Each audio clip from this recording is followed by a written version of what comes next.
8-inch circulars? I don't know. I'm having trouble finding the colors today. So here it is. Oh, my name is Emily. Welcome to EB Knits, and it's been a long time since I've sat down and spoken to you all. So long, I've basically forgotten what I usually say in my intro, but this channel is my outlet to share all things handmade. There we go, I got it now. And today I'm going to share all things knitting and a little bit of crochet for the last 2.5 months, because this is my first sit-down podcast since 2022. So it's mid-March at this point. We've got 2.5 months of making to share. I've got some finished objects, some whips. I am sitting outside. I have moved. Yeah, so there's tons to share. Let's jump right into it. If I didn't say it already, my name is Emily. I live in Orlando, Florida, and I'm going to dive in. So I was wearing my Shawlography by Stephen West, so it's still next to me. I'll show it to you. But I was getting a little bit warm, so I took it off. But I'll put it on for now, and if I get too warm again, I will take it off again. But I wanted to have something representing handmade today, but I didn't want to wear a whole sweater, so that's why we've got the shawl on, and I love it. It's been a while since I've worn it. Okay, starting with finished objects. I've got so many bags here next to me. I am just going to be taking things out as I come to them. So, first finished object. I live in Florida, like I just said. However, in February, my partner and I went to Denver on vacation, so I felt like we needed a couple of new hats. So I made him this one. I used Wool in the Gang, Crazy Sexy Wool. I just used all of my scraps, so I kind of just picked darker colors because he loves to wear black. So this is a mix of black, green, white, and gray though, and he usually wears it folded up like this. And he wears it almost every single day. So what I thought was only for Denver turns out to be a really good make. And he said it's very comfy. And he's a Floridian. Floridians are crazy, and they get cold and wear beanies basically any time of the year if it's less than 90 degrees. So he's been wearing this all the time. And then I made one for myself. This is still a little wet because I just washed it since we were on the airplane and all of that. But this is same wool, more scraps, just more brighter colors. And the top bits, this very top pink bits, are some hand spun. I had some super bulky hand spun. I have a lot of fiber. I haven't spun in quite a while, but I needed some more yarn. I thought this was perfect. And since I have for myself, it's really personal and special. I just wanted it to be super scrappy, very bright, and this fit the bill. So here we are. And the pom on it. So the pom is a faux fur pom. It's from what used to be called RKC Handmade. I believe she is called Ashling Studio now. And she doesn't make poms anymore. She does a lot of embroidery from what I'm familiar with. However, I bought like 100 poms from her years ago because I had the intention of selling these hundreds of beanies I was going to make. Didn't end up making them. Didn't do a single market like I had the intention of doing. And now, especially living in Florida, I've shied away from making hats. So I'm destashing a bunch of these poms in my Etsy shop, EBKnitsbyEmily, if you want one. They are at a discount. I have packs. I have all like 5 or 6 different colors. They're fantastic. They're some of my favorite, they are my favorite pom I've ever encountered. And they're lovely. So I highly recommend check them out. Message me if you want some, because I'm just trying to get rid of them at this point. And I want them to go to a good home because they're fantastic. I just don't make enough beanies to use them all. So those are my first 2 finished objects. And then, like I said, we went to Denver and it was so fun. It snowed our first couple of days there, and then it got warmed up a little bit. So we got kind of the best of both worlds. Enough about that. You are here for the knitting. So next thing to show you, I'll come back to it later, is my third and final finished object. Hugo's coming by. Hugo is one of the stray cats that my roommates feed. So, but we think Hugo might be a girl and might be pregnant. We're unsure. So, gender neutral over here. Okay, back to this. So this is my first garment, first and only garment of the year so far. It is a test knit. And the designer Joan Ho, I follow her on Instagram, love her designs. They are way more complex and intricate, and she has so much more knitting knowledge than I do, yeah, she's much more advanced of a knitter, and I really admire her. I really admire a lot of her designs, and she is coming out with a book. I think it's supposed to be in late 2023, and it's called Cable Knit Style, I want to say.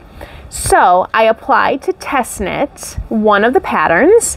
There was several that I loved, but I had to be realistic with myself. One, only choose one, because I don't have the time or mental capacity to test knit more than one, especially complex pattern.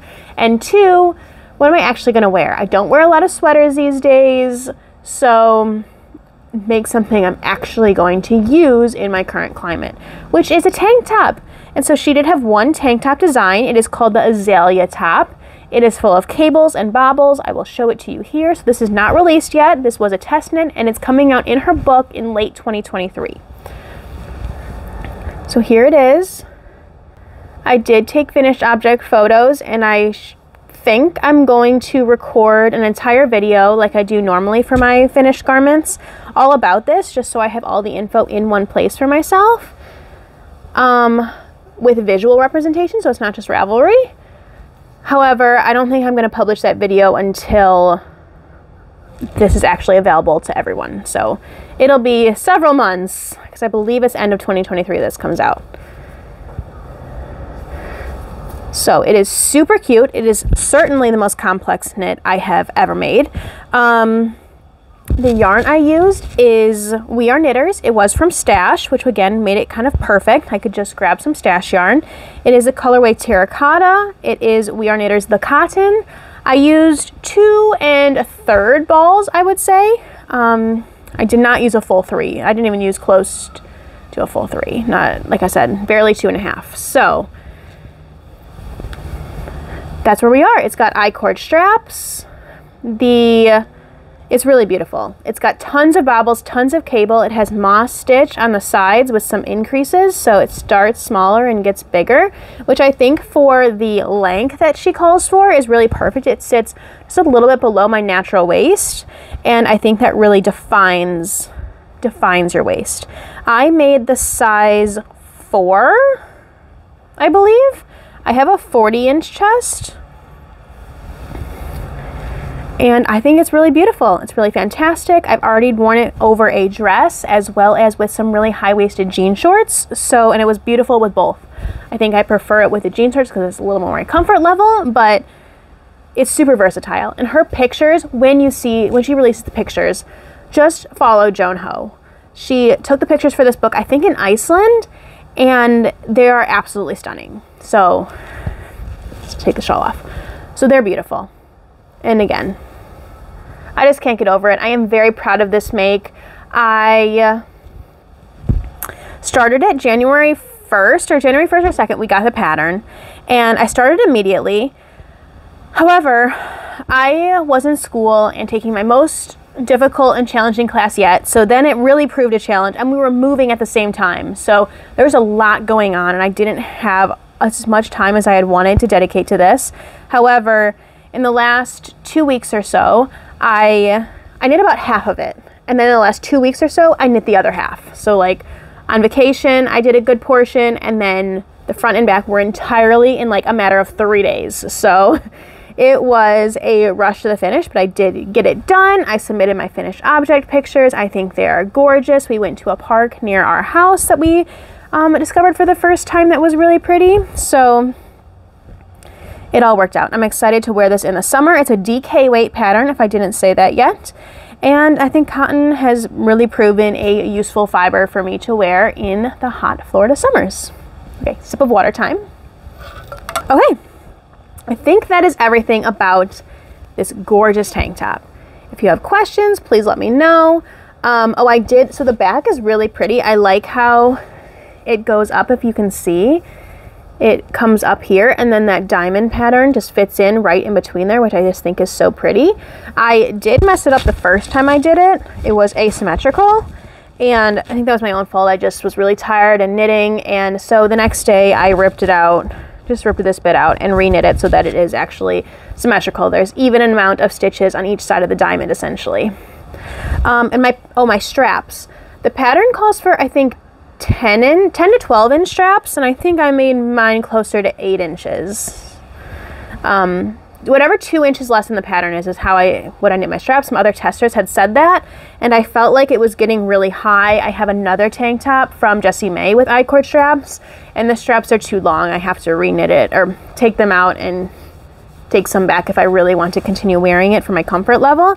So I knew that usually shorter straps are the way to go. And also Joan tells you in the pattern, like, hey, knit straps stretch out in time, so keep that in mind and just kind of knit them probably shorter than what you expect.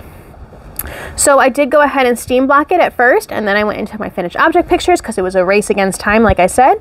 But just yesterday, or just this last couple of days, I have gone ahead and blocked it entirely, wet blocked it. So it is wet blocked, washed, and ready to be worn when it gets a teeny bit warmer outside. We've just had a little bit, it's like 80 degrees one day and then it's 50 degrees the next, like today is. So I'm excited to wear this.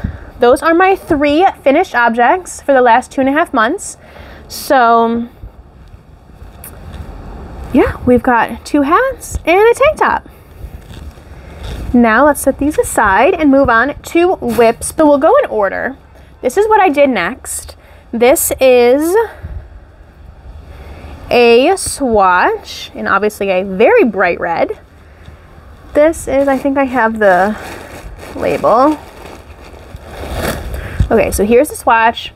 I swatched in the round, and instead of doing the knit in the front and then carry the yarn in the back, because I just never can get a good representation of my actual gauge with that, I just did a full in the round swatch. This is like an Aran weight yarn, so it went really fast, especially compared to that really intricate tank top I was just making. So I have it on 2 needle sizes. I think the bottom one is 6.5 millimeter. Yeah, this is 6.5 millimeter, and this is 8 millimeter needles. I use metal needles for everything, even that cotton tank top I originally tried wood needles with that tank top. It's a whole long story. I really struggled with it, but I didn't have the right needles. It wasn't working for me, and I just went to my trusty ChowGoo metal needles, and it really ended up working out, especially with the lace. I liked the tips, and I didn't have trouble with the stitches sliding off too much or anything like that. Okay, so back to this. So this, I still used my ChowGoo metal needle set, like I love. And here I have it held on with, most people call them barber cords. This is not technically a barber cord. This is hold on, let me just grab my tools so I can tell you the actual thing. I know they're from the Blue U on Etsy. Oh, they're just called Knit Keeper cords, clothing set from the Blue U on Etsy. So I have several sizes, and they're really handy. Instead of using a scrap piece of yarn, which I was doing for a long time and I was fine with, and then when I got these though, I was like, whoa, so much easier. So you just insert their tubes, so you just insert the end onto your needle, and then you just slide from the needle onto here, and it secures your stitches. And then now, if I wanted to continue knitting on this for any reason, I could just unknot this, put the tube right back attached to my needle, and slide it back over. Really handy and easy. So, okay, this is, I've been talking about this gauge swatch for a minute now. This gauge swatch, again, is using the petite wool in the color, I think it's lipstick. Actually, I don't think it says, but I think it's called like lipstick red or something. I don't even know if they have it anymore because I got it on sale. But it's a very bright red, definitely blue hues behind it. And I've had this sweater in mind for a long time. This is for the Cozy Celtic Raglan by Knititude. The instant I saw this pattern, when she released it like 4 years ago maybe, I knew I wanted to make it. However, I wasn't confident enough in my knitting skills, and I also knew I wanted it in vibrant red. I want this to be a Christmas sweater, and that's what I want. She used super bulky wool. I, of course, now live here, and super bulky wool really doesn't make sense for my environment. Even when I go visit my parents in Illinois, super bulky wool is still pretty warm. So I am going to attempt to hack the pattern. That's why it was so important to make the gauge swatch, to use this petite wool. It's like an Aran bulky weight. On Ravelry it's called super bulky. I definitely don't think this is super bulky. But maybe if I can make like the extra large size with this top gauge swatch, I'll do the math and figure it out. So that is my plan for this. I went ahead and gauge swatched, as you can see. I blocked it. I have not measured it again, but this has been on hold for a few days because, put that aside, 3 of my coworkers are pregnant, and it's their first baby, and one of them goes on maternity leave in just a couple of weeks from now. And a while back, she saw me knitting at work, and she was like, "Ooh, would you make me something? Like, I'll buy you the yarn." And I didn't really answer. I was kind of like, yeah, maybe. Especially because I just was feeling very overwhelmed with different things going on, school, the move, and then I also had this test knit that I was doing that I knew I was going to be rushing against time for. But once I finished this, I thought, you know what? Let me ask her. They're all having girls, all 3 of my coworkers. Let me ask, the coworker that's going to give birth first, like, what colors would you like, hypothetically? And she said pinks and purples.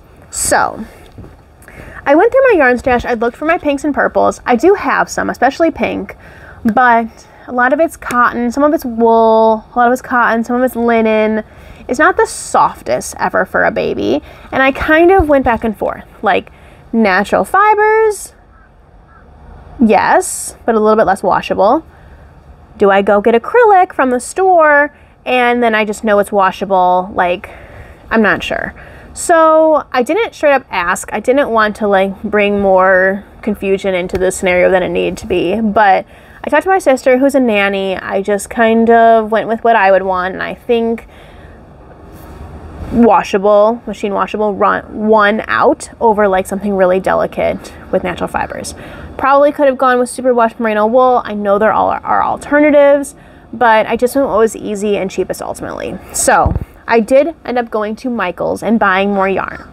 So if you know, I am trying to reduce my yarn stash this year, and I've been doing good. I used all of these were from scraps, were from my yarn stash, I mean, and this red is also in my stash. So when I make that red sweater, it's really going to reduce like 6 or 7 balls in my stash, which is great. That'll be a really big deduction. But like I said, I wanted to use acrylic, and I really only have 1 skein of acrylic or 1.5 skeins of acrylic in my stash. Ooh, in my stash right now, and it's itchy.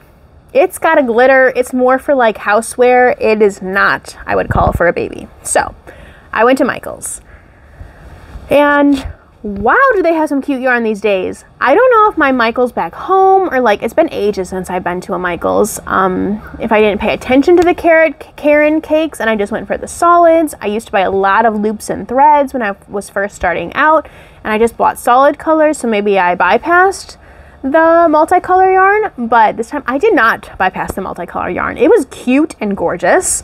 So I bought too many skeins. I'm gonna have to probably return. I'm definitely gonna return what I don't use, and I think I bought too many. I mean, you never technically know. So I went with a really solid pink. It's like, I would say it leans purple, but it's definitely pink.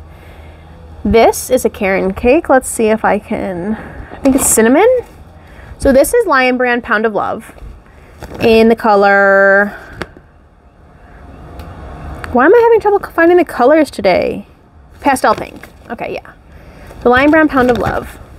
And this guy is a Karen cake. I thought it was called like cinnamon or something. Karen Cinnamon Swirl Cake. In the colorway Hibiscus. It is a mix of reds, purples, peach, pink. So I think that's really cute. And I will show you the rest of the yarn that I bought in the acquisition section. But for now, these are the 2 that I chose to use for this first coworker. I am making a baby blanket because, again, being in Florida, I thought like nursery-wise a baby could use a hat, but are they really going to use a hat beyond that? Like, I don't know. So I am making a crochet blanket. This pattern is from TL Yarn Crafts. It is called the Good Vibes Throw. It is not originally a baby blanket, but I just adapted it. I'm going to make it 36, the goal is 36 inches by 36 inches. And here's what we have so far. This has been like 3 or 4 days of crocheting, so not even that much, but I am about halfway through. I think I'm at 19 inches in length right now, so just over halfway. And I really like it. I will add a border. I did modify the pattern just a teeny bit because the pattern one, I'm only using one contrast color, this color changing yarn, which I love. I think makes it so much easier. In the pattern, she used a solid color and then a bunch of other colors, and cut the yarn after each stripe, which I understand the point. It eliminates some of this in between. However, I didn't want that many ends, so I am going to, at the end, go back and crochet a border, most likely with the pink, some kind of border, and I think that'll just bring it together, because I did not want to cut the yarn after every single row. No, no, no, no, not happening today. So, I know with crochet you can crochet over your ends, but again, I didn't want that, and I didn't want all these ends potentially sticking out, like, and them worrying that, you know, I don't know. Like, I don't expect them to be using this blanket all the time. I think it will be more of a decor piece, but just in case, like, I want it to be the most versatile and easy thing to use, and I don't want them to think it's breaking or something by seeing a yarn end stick out. So, this is where we're at. I think it's absolutely gorgeous. I love the color changing yarn. I think it's so fun. I am not even halfway through this ball of contrast, so I'm not worried at this point about running out. I don't think I need to be. I was weighing it as I've been going, so I think I'm good. That's exciting that 2 balls of yarn will create a baby blanket, so I think that's a good sign for my other 2 co-workers. I am not going to use the same pattern. I like this pattern. I think it's really pretty, but I am not one. There's been a few patterns that I've repeated and I've knit twice or more than twice, but most of the time I like to try new things. Even something like this is starting to get repetitive. It depends kind of where my mental state is at. Like, if I need something really easy and simple, this is perfect, or really easy stockinette projects are perfect. If I have a little bit more time, I love trying new things. That's why I like Stephen West patterns so much in this shawl, because it changes so quickly and all of the time that we're just consistently trying new things. So I really like that when I have the capacity and the time to enjoy it. So all of that said, I am not going to be making this blanket again, not because I don't love the pattern, just because I want to try new patterns and new stitches. And I will show you those blankets. I didn't start them. I have some in mind, but I'm going to focus on this one first. My other 2 coworkers, one is moving in May, so I want to get it to them by then, and then the other should be going on maternity leave shortly after that. So, I mean, it's not in the distant future, but I've got a little bit more time. So after this, I'll dive into those other 2. All right. Oh, I do have one more. Okay, hold on. I have one more whip that I forgot to bring over here. Okay, one more whip that I almost forgot about because it has been in my purse. And honestly, I haven't taken it out in a little while. But I started my first ever sock. So I am using Frankie Gray fibers. That is Tracy and her child from the Grocery Girls hand-dyed yarn in the color Endless Sea. It is a fingering weight 80/20 superwash nylon blend.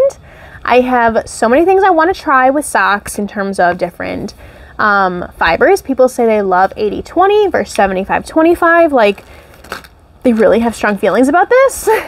And I want to try different colors, of course. This is the Crazy Sock Ladies 9-inch or 8-inch, I don't know what size these are,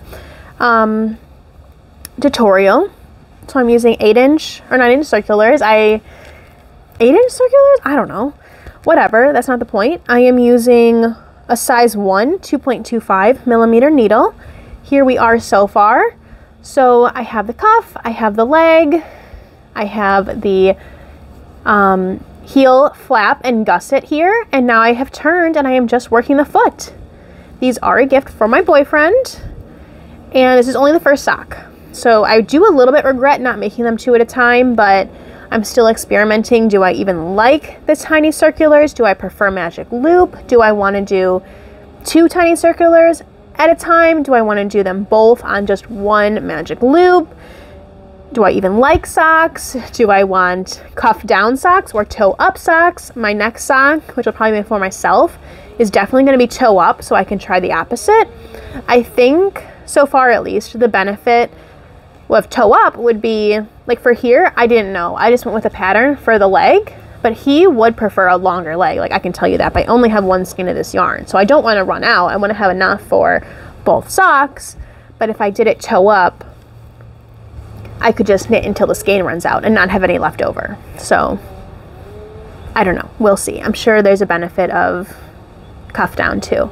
And then obviously eventually I'll want to try contrast heels and toes. Right now I just used the same color for the heel cuff, and I will probably for the toe as well.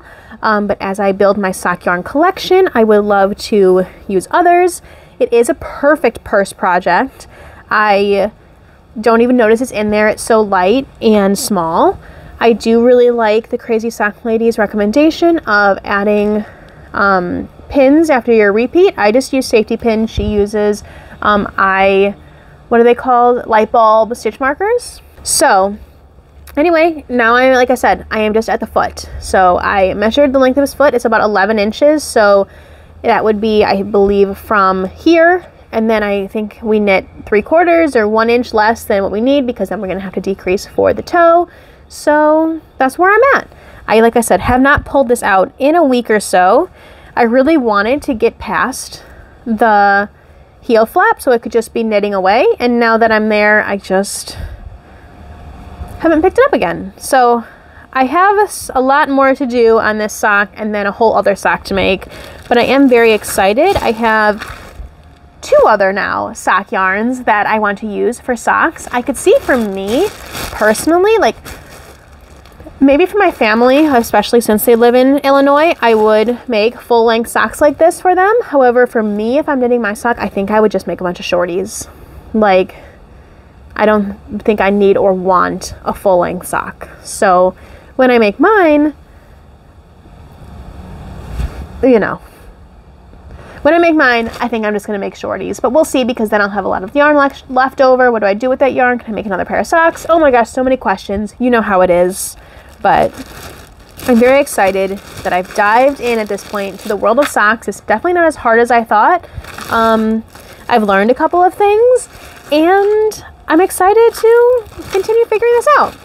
So now this is the official end to my works in progress. And I'm going to move on to acquisitions, because I do have some.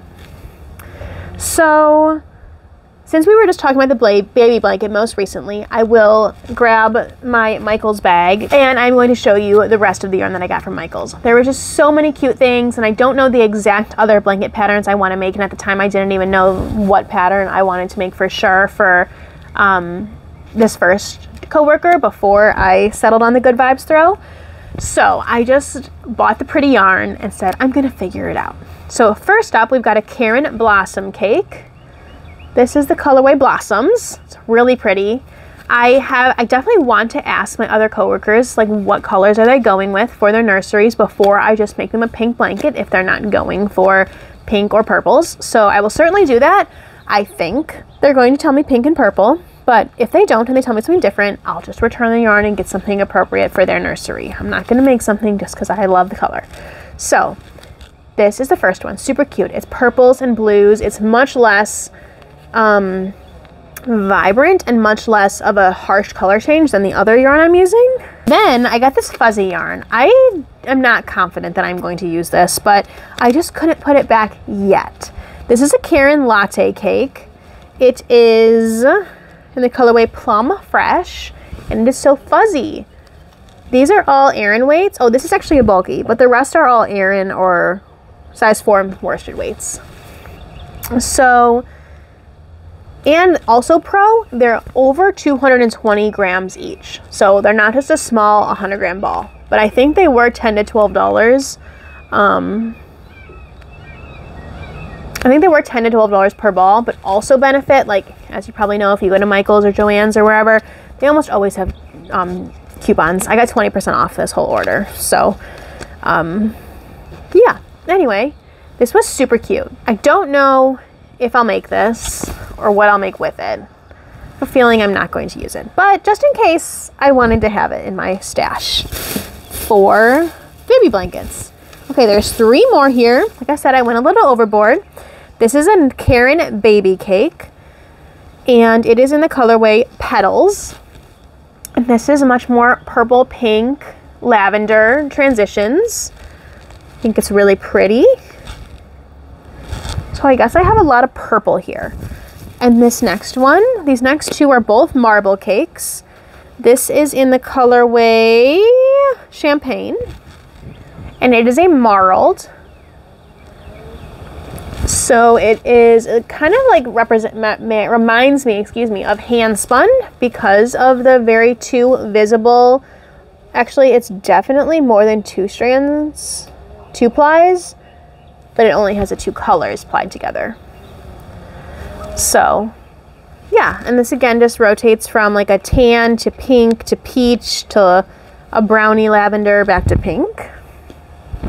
And then the last one is another marble cake, but it is more purple and pink. And so Karen marble cake in the colorway Rosewater Plum. And we go from light pink to a brighter pinky, and then purple, dark purple, light purple, lavender, pink, and purple. So lots of purples in here I see. So maybe I'll have to think about that and reshop something, but I don't know. So anyway, again, if I don't use all of these, I will not be keeping any unopened skeins. I am trying to use, that's why I didn't want to open too many skeins for my first blanket. I just wanted to use 2 skeins so I could hopefully use all of them or most of them in each blanket. I don't want to have a ton of leftover acrylic yarn just sitting in my stash because I really can't see myself using it. And one of my intentions this year is to reduce my yarn stash.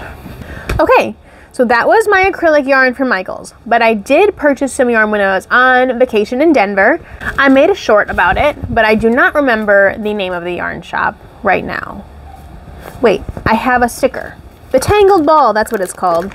I put the sticker on the back of my Hello Lavender accessories box. So it's called the Tangled Ball. It was in Edgewater Market in North Denver. I got 3 skeins of yarn. The first 2 are locally dyed, and it's a perfect mix because of course she had a lot of wool at her shop, and the owner was so nice. The workers were so nice. They were gathering for like a knit night make along event towards the end of the night when I was leaving. And so this first, I got 2. Here we are. It is a golden color. It is Theodora's Pearls, hand dyed in Longwood, Colorado. Yep.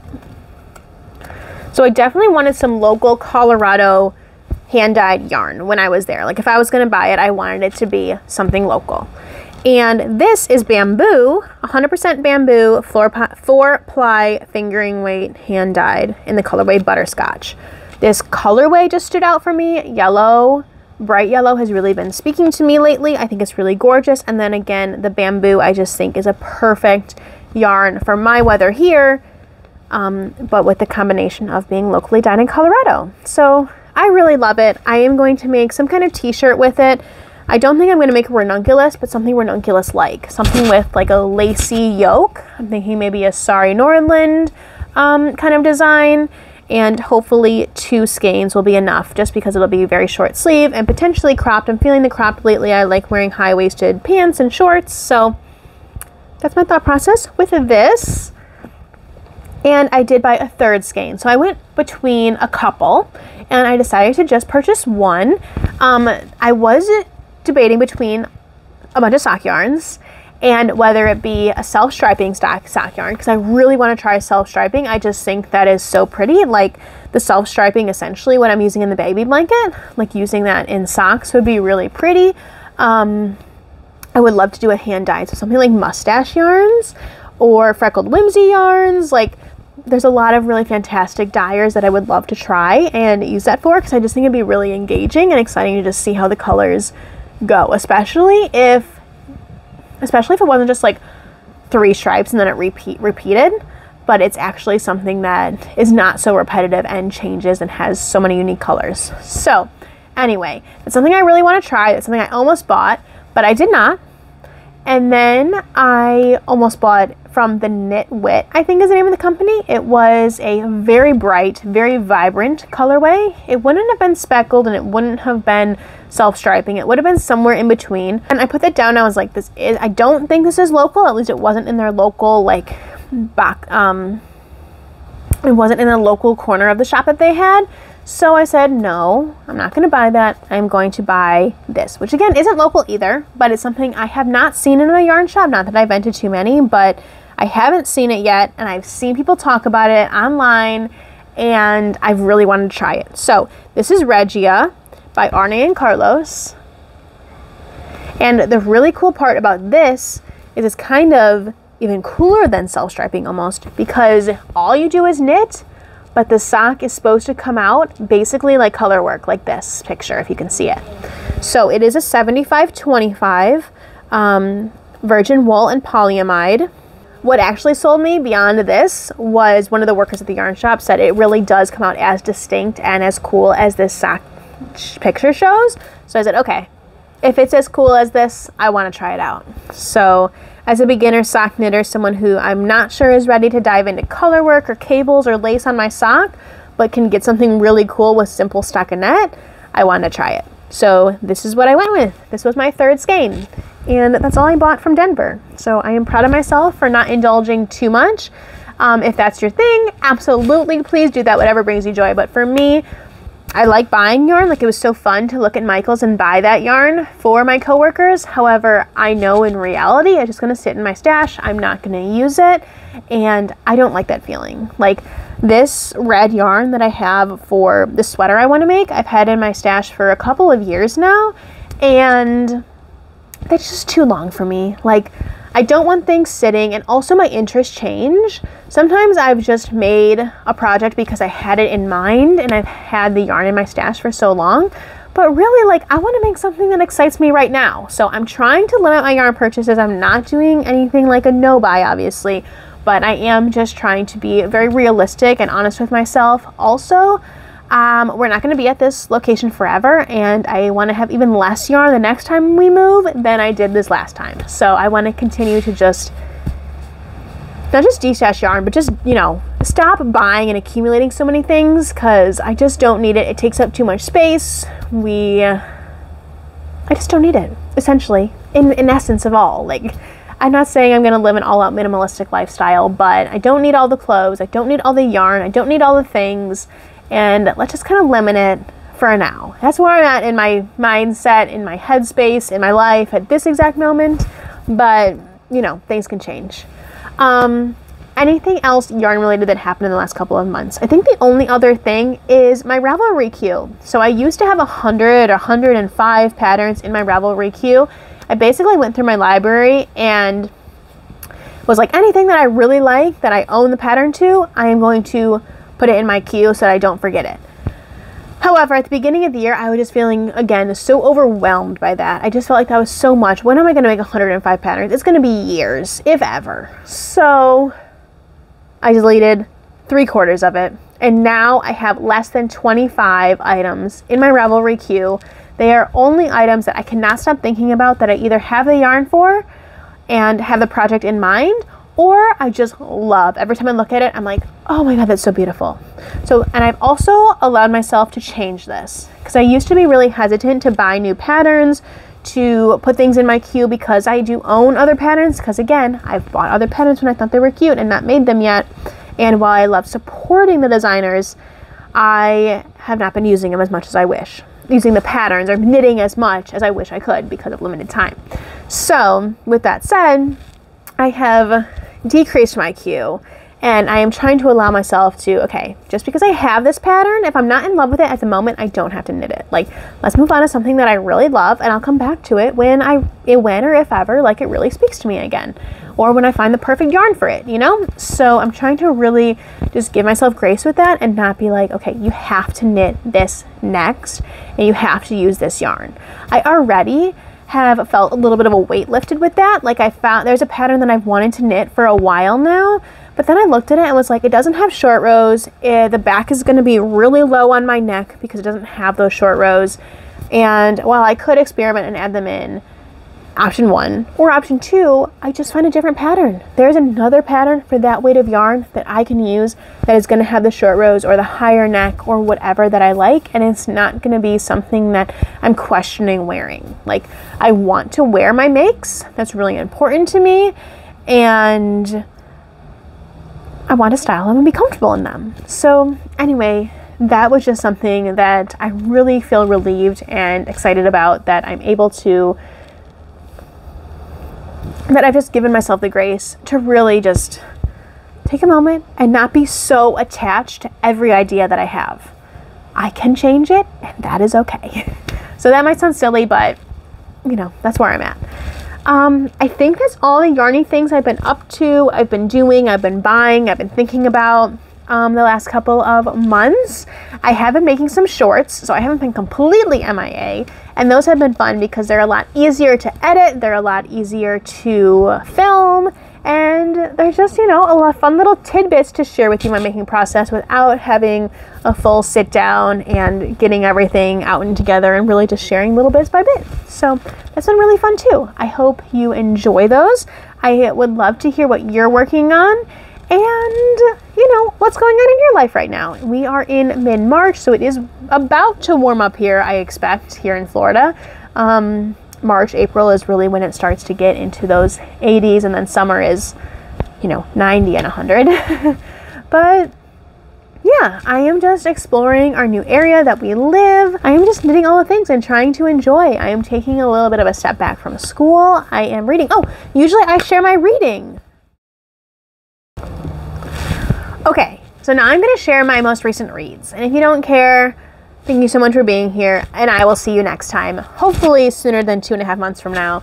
I've only read 3 books so far in 2023, and my goal is to read 23 books. And I just selected that number because last year I think I read 22 or 23, and also I thought it'd be fun to read 23 books in 2023.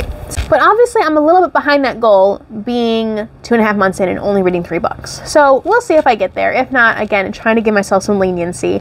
But the first book I read was called Counterfeit by Kirsten Chen. I don't remember how I found it, if it was a recommendation on BookTube, or I also read a lot of Reese Witherspoon's book club selections. So I'm not sure where this came from or how it came across my radar. So I ultimately rated this book 3 stars, which for me is like, it was good, but I didn't love it. And the basic premise is it features 2 Asian American women. Our first main character, whose point of view you get for about the first half of the book, is kind of your classic housewife. Her husband is a surgeon. He's always busy working. She's raising their child. And then this friend from college reappears back into her life and enters into this scheme of essentially importing counterfeit bags from China and selling them and reaching success or making a lot of money through this scheme. And then later you also get the perspective of the friend, and it just kind of comes together, like, are these people really as victims, or are they really masterminds? Like, what is their level of implicity in this scheme? Are they found by detectives? Are they prosecuted? Does their scheme get uncovered? Like, anyway, it was, like I said, it was about 3 stars. So I liked it, but didn't love it. Hopefully that gives you a little bit of background, but not too much info. And that was Counterfeit by Kirsten Chen. Then I read The Bodyguard by Catherine Center, and I rated this one 3.5 stars, so a bit more. And this is more of a romance, and this was a recommendation by Sarah Caroli. I have been into BookTok a lot lately, or BookTube a lot lately, and I enjoy watching her videos, and this is one of her top recommended books of recent times. Actually, our female main character is the bodyguard. She works for the security agency, and of course her fiance dumps her, so she's in this rut, and she wants to go like all over the world and do other big jobs. However, her work says, no, you're staying right here in Texas. There is a celebrity coming home. His mom is sick, and we need to have someone be his bodyguard, and that's your new task. So she has to protect this celebrity, and then, you know, his mom is like, I want everyone to stay with me at the farm. Like, I really just want this family time. And so they abide, and they start pretending to fake date so that they aren't caught, but then she can still be in his presence and do her job of protecting him and keeping him secure. So, of course, you know, things develop, and it's just a cute, engaging, fun little novel. The book I just finished is The Christie Affair by Nina de Gramont. I hope I'm saying that correctly. I gave that one another 3 stars. Ultimately, I enjoyed it, but I wish either I wasn't paying attention enough or things were just springing up on us in the last quarter of the book. I wish, so the first half I thought was kind of boring. It was like kind of took a while to get through, and then in the last quarter it was like happens. And I wish some of those hints were sprinkled further in front in like the beginning pages of the book. Maybe again this was just me overlooking it, but I did not feel that way. So some of the things that happened I didn't guess, which is always good, but at the same time I didn't even realize that that was going to happen. Maybe it was me, maybe I should have. So the book centers around Agatha Christie's disappearance. So there is a time where Agatha Christie disappeared for like 10 or 11 days. This is true. And Agatha Christie is a mystery novelist back in like the 1920s and 30s. And she disappeared for a stretch of time. It was a big deal. Papers all globally were covering it. They're like, where's Agatha Christie? Thousands of police officers and volunteers are sent to search for her. And ultimately, when she was found, she's like, I don't remember what happened. She said it's amnesia. She took that with her for the rest of her life, as far as the research I can find shows. So this novelist essentially was like, I'm going to imagine what happened during those 10 days of Agatha Christie's disappearance. So it incorporates, of course, Agatha Christie, but also, so the novel is not from Agatha Christie's perspective. It's actually from her husband's mistress's perspective. And it's very cool in sense of the writing style. And at first, it also makes you question, like, at first you definitely think this mistress is the villain. Is she really though? Like who is the victim here? Who is the villain? Is there a victim? Is there a true villain? Like, people are complex, right? So yeah, it was a really cool imagining. I just wish that there was a little bit more maybe thrillerness or like mystery throughout the novel and less anticipation, because I just was kind of bored for most of it. But anyway, but it also did definitely make me want to research more into Agatha Christie's disappearance. I'm curious to watch more documentaries, potentially read some more books about it, because she really disappeared for 10 days. And did she really not know what happened? Like, was it really amnesia? Or kind of like what the author says in this book, was it just like, was she getting away from her husband, from her mistress, from her life, and it was just too complicated? Is she protecting someone or something by saying she doesn't remember? Like, I don't know. So it's just very interesting and very curious. So those are the 3 books. I am not reading a book right now. I should select one today and at least start something, because I do enjoy reading a lot. So I have been talking for a while now. I am going to stop because I'm going to have to edit this together and get it published sooner rather than later. And I also want to make some more progress on my baby blanket, wherever that is in these piles next to me, and get back to knitting, reading, chores, you know. So I hope you have a fantastic day. Stay safe, my friends. Please tell me in the comments what you're knitting, and I will see you hopefully soon. Bye, guys.